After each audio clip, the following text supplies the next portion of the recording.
কারণ ওয়ার্ল্ডে যে সবচেয়ে একটা বড় এজেন্ডা হচ্ছে সমকামিতা এজেন্ডা, কওমে লুত এস্টাবলিশ করা।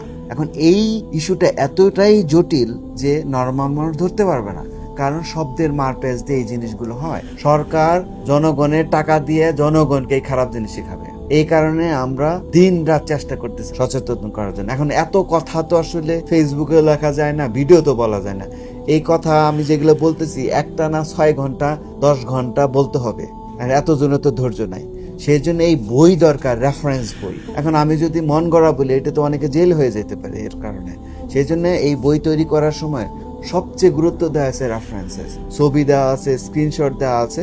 এখানে কেউ মিথ্যা বলার কোনো স্কোপই নাই। তারাই দাবি করেছে বিভিন্ন শব্দের মারপ্যাচ দিয়ে এগুলোকে অ্যাকুমুলেট করেছে এই বইতে। অনেকের প্রশ্ন হতে পারে কেন এত খারাপ জিনিস ওয়ার্ল্ডে প্রচার করছে, এটার উত্তর এই বইয়ের মধ্যে আছে। তো এখন এই যে চ্যালেঞ্জিং টাইম আসছে, আমাদের মুসলিম হিসাবে ঈমান রক্ষা করা হচ্ছে সবচেয়ে গুরুত্বপূর্ণ কাজ।